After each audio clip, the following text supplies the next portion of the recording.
Hi everyone, welcome back to the channel. Today I have some exciting news for all property enthusiasts and investors. So mark your calendars for September 26 because we're about to witness a launch that could redefine prime district living.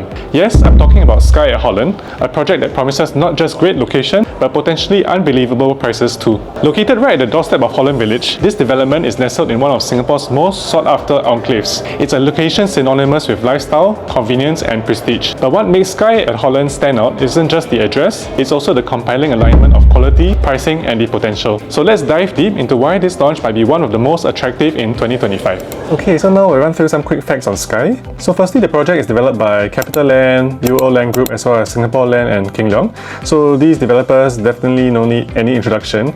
Their track record in Singapore is well proven, so some of their recent projects they've actually launched Upper House as well as Linden Woods. This project is also 99 years. There are 2 blocks altogether going up to 40 stories, so definitely the higher floors will be having pretty nice views. And there are 666 total units with 2 basement car parks. So them having a basement car park is a very good thing because recently some developments have been having the multi-story kind. And for the site area, there's actually a 12,388 square meter land plot. Okay, for Holland Village, this is considered a big land size. So now let's look into the unit type. This project starts from 2-bedroom. Okay, there are no 1-bedders for this project. The size actually starts from 581 square feet for the 2-bedder, okay, of which there are 74 units. And then also there's the 2-bed premium 2+ study that go at 667 all the way until 743 square feet. So of course you can see the breakdown, 74 units for the 2-bedroom, then 148 for each of the premium and study types. This actually form the main bulk of the entire project. You can see the developer in terms of the sizing, they've chosen to keep the sizes on the lower side with also good layouts to actually make the quantum more digestible. And then if we look at the 3-bedroom at 915 square feet, this is actually having 74 units and the 3-bed premium at 1076 square feet. Okay, pretty good sizes. So the developer is actually offering 2 types of 3-bedders for different types of quantum and affordability, which I think this is fantastic. The 3-bed 915 square feet will definitely fly very fast. Then there's also the 4-bedrooms. So the 4-bedders and 5-bedders, they very smartly made it only with private lift. So these are actually sizes going from 1238 square feet all the way until 1765 square feet. So these are definitely catering for kind of buyers with a higher quantum range. Okay, they want something more luxurious, especially seeing that this is in the Holland vicinity. And of course, take note that these sizes that we see here are actually under the new GFA harmonization rule. So of course, on paper, it does look on the smaller side, but these actually don't include areas like the aircon ledges. In entirety, these are actually supposed to be bigger, especially only counting efficient space. So location-wise, Skye benefits from a strategic location right next to Holland Village, which is of course one of Singapore's most iconic lifestyle areas. We have the lively, pet-friendly mall at One Holland Village. They also have supermarkets and lots of nice eateries and cafes over there. Then of course, we have all the shophouses around Lorong Mambong. And in the surrounding area, there's also Chibi Gardens, which is more rustic or nostalgic. And of course, for the hawker food lovers, there's also Holland Village Market and Food Centre that's right in the centre of Holland Village. And of course, if we talk about accessibility, Holland Village is just a short walk away from Skye at Holland. So that will definitely make your commute very seamless, especially looking at Circle Line taking you to areas like town very easily. So for families, education is always a key factor. I think one downside is that Skye doesn't have any primary schools within 1 km, but there are schools within a 2 km radius. So for example, if you're looking at Henry Park, Fairfield Methodist Primary, Newtown, these are actually within 2 km distance. So now let's take a look at some of the artist impressions of Skye. So once you enter, you'll be greeted by the Arrival Plaza, and of course they've done a very spacious courtyard area. And as you can see here, the first story is actually elevated. So actually our first floor on the 4th story itself, residential unit, will actually be having a decent view. So next we have the Skye Clubhouse, which is also on the 1st story. It's actually going to be eventually overlooking the lawn area. If we've seen like some projects like for Coco Land, they like to actually incorporate lawn areas catered for those people who maybe want to have an inside picnic or just let their pets run around. Okay, this will be very cozy for them. So on the level 2 of the Skye Clubhouse, we have a very spacious and functional gym with a full height glass panel windows, and this actually gives it a very nice 360-degree view of the lawn area and also the opposing views. So something unique, we also have a yoga room on the 3rd story. Definitely it's going to be big enough to actually hold classes here. Also on level 3, there is the 50-meter lap pool,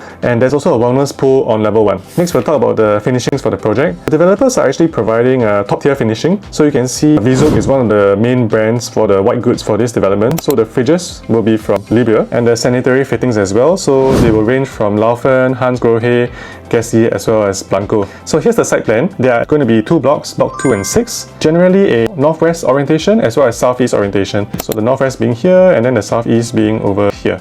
The leisure pool is in between the blocks, while the 50-meter lap pool on level 3 are what the units facing the northwest will eventually be overlooking. So I think in general you see the developer has put a lot of thought into the site plan because they're catering a lot of the land size just for the facilities and landscaping, and only a small portion are actually the blocks itself. So that will definitely be quite nice when you walk along the grounds of a project next time. So here are the views. The northwest facing would actually be unblocked, and the units will be overlooking the GCB area, and further away you will also be overlooking the Bukit Timah Nature Reserve, which has lots of greenery. And on the opposite southeast facing, this orientation, the units will be overlooking One Holland Village as well as the city facing. So here is a view of the southeast facing from a drone angle, and then this is the northwest facing that will eventually be overlooking a lot of the GCBs. So next we'll examine the layouts. For the 2-bed premium units, you will find clever dumbbell layouts, okay, with both an enclosable kitchen area. And of course, both bedrooms are also cleverly designed because they are both going to be ensuite. So that's actually perfect for privacy. And then it being dumbbell shaped, there's also less corridor space, which makes it more efficient. So the 2+ study units are particularly versatile. So if you can see, the unit actually features flexible enclosed space that can function as both a home office, or next time if you want to actually make it a walk-in wardrobe, then it's actually flexible based on your needs. Same as the 2-bedroom, there's also a dumbbell shape with bedrooms on either side of the living room, and also both are ensuite bedrooms itself.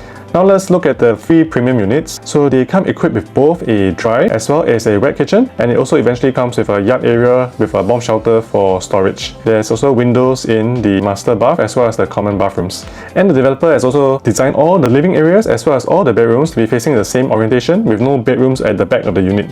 Alright, so now let's talk about numbers. So how does Skye stack up with the existing as well as the upcoming launches? And also what about the land prices and resale values? So first let's look at the land bid prices of recently launched Promenade Peak as well as River Green. Both Promenade Peak and River Green, they're in the River Valley vicinity. For Skye at Holland, the land pricing was actually at 1,285 per square foot per plot ratio, while the land prices for Promenade Peak and River Green, they're actually at 1,304 per square foot or 1,325 per square foot per plot ratio respectively. If you see how the developments actually launched, PP and RG, they launched at an average of 3,343 per square foot and 3,130 per square foot respectively. So if you look at Upper House, which is another Lux project in District 10, it has a land price exceeding $1,600 per square foot per plot ratio, and eventually the launch prices also averaged around 3,350 PSF. Okay, meanwhile, the existing units for Upper House actually go as high as 3,900. So based on Skye's lower land price compared with all these launches, potentially the developers can launch Skye at a slightly lower entry price, which will translate to cost savings for buyers.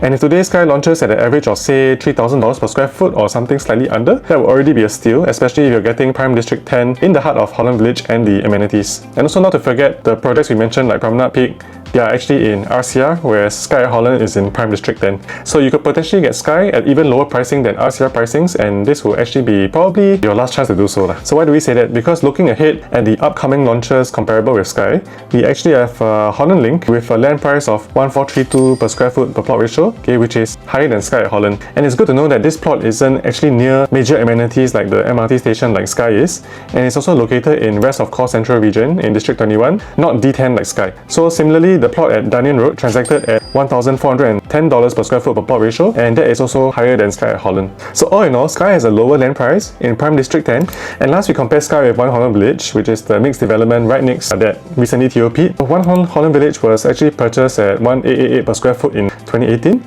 So I would say the developers of Skye were really lucky, or should I say they managed to take advantage of a good opportunity and also acquire the land plot at Skye at a very attractive price in 2024, which is actually $600 per square foot lower than One Holland Village, which was purchased 6 years ago. 6 years later, land prices generally went up, but yet the developers of Skye purchased the plot at such an attractive pricing of 1,285 per square foot PPR. This was also partly due to the fact that there was subdued interest among developers in 2024. So as you can see, there were only 3 bidders back then, and the remaining 2 bidders bidded at even lower PSF, and they were actually showing less confidence at the time, though the next plot at One Holland Village was already purchased at 600 PSF higher years back. So while Skye is not a mixed-use development like One Holland Village, it's literally right next to One Holland Village. So the 600 PSF difference in land price, just for a 1 minute walking difference, I guess it's for you to decide whether you eventually potentially pay 600 PSF more just for that 1 minute walk. Okay, what's more, OHV has already transacted 3,781 per square foot in the sub-sale market. But OHV is also a non-GFA harmonized project, which means that if we factor in the AC Dutch component, that's an additional 6% 6%, and the actual PSF, if we compare apple to apple, would be even higher at around 4,007 per square foot per plot ratio.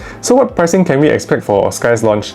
We can base our estimates on UOL's previous project at Upper House, which is also in District 10. So from here, we can actually see that there are strong similarities between the two projects, okay, both being high-rise 35 versus 40 stories, and the unit mix, there's only one stack for bigger premium units. For example, Upper House only has up to 4 bedrooms, so we can expect the pricing strategy to be quite similar. So from here, we can see Upper House priced their smaller 2 bedrooms and the 3-bedders more competitively, while the larger units commanded a higher premium. So for example, the same floor level at level 34, we can see the 4-bedroom is actually priced at 3,900 per square foot, while the 2-bedroom is priced 500 PSF lower. Actually, in the resale market, the PSF difference tends to shrink. So buying the smaller unit types may actually give you better price protection next time. Okay, though the development as a whole is already price protected, especially if we compare with the more expensive One Holland Village that is just next door. So this is an estimated price matrix for Skye. Do bear in mind these are just estimates, so do PM us if you like the latest updates. So let's just say starting from 2,800 per square foot, okay, the smallest 2-bedder could potentially start from 1.6 mil, okay, maybe going up to 1.8 for higher floors. Likewise, the 2-bed premiums would probably average around 1.8 to 2 million. And then of course for the 2+ studies, they start from maybe around 2 million and they go up to 2.2, 2.3 million for higher floors. Even for the 3-bedders, potentially you could get one for around 2.5 up to 2.8 or 2.9 million. The Skye versus existing launches, Skye is a lower land cost. Okay, if we compare Skye versus the upcoming launches that are further, not as close to amenities, Skye also has a lower land cost. Okay, if we compare these versus resale, Skye also has a lower land cost and a lower price in general. Skye wins all the categories. Try not to miss out on the preview because a lot of the units are definitely going to be snapped up on the launch day. Okay, so let's discuss rental yields, which are an important consideration for investors. So based on the current rental market data from One Holland Village, we can expect a typical rental of around $8, maybe perhaps up to $9 per square foot per month, which is also being very conservative, and in general it's very decent. So be it price-wise or rental yield-wise, Skye will definitely tick both boxes. There are some concerns when people are looking at Skye at Holland. So I think one of the big questions is that, Skye being 99-year leasehold, being in an area that is predominantly freehold, can you still buy? And more importantly, is it smart to do so? So if we compare recent launches in District 10, 99 years versus freehold in the same vicinity within the same launch period, we actually have 4th Avenue Residences, which is right next to 6th Avenue MRT, and then we also have Royal Green. So we can see today the profitability of 4th Avenue Residences, which is the 99-year development in this subsale market, is actually higher than that of Royal Green, which is freehold. So what's the difference? Okay, there are several reasons. So the diminishing en bloc market in recent years actually makes freehold new launches a rarer commodity, as freehold launches can only be available if a freehold site goes en bloc. For Royal Green, it's actually Royalville before that. The majority of the launches nowadays are actually 99 years, so hence people are in general also getting more used to 99-year projects. And also the changing lifestyle preference have made 99-year properties more attractive, especially since they are closer to the amenities, the MRT stations and the schools. So let's just say that there's a newer 99 versus an older freehold. Which would you choose? 99-year that is closer to amenities or versus the freehold that's further away? Of course, there'll be people preferring the freehold, but there are also people who value the lifestyle and the proximity of things, as well as the newness of the condo. So hence we do see a trend of increasing demand favoring 99-year projects, especially from recent launch results. To wrap up, Skye at Holland presents an incredible opportunity, attractive pricing, prime location, versatile layouts, and growing rental potential. Whether you see it as a personal home or an investment, it warrants serious consideration. Remember, the launch is happening soon on September 26. If you're interested or want to get more information or insights, do feel free to reach out and I'll keep you updated with the latest news.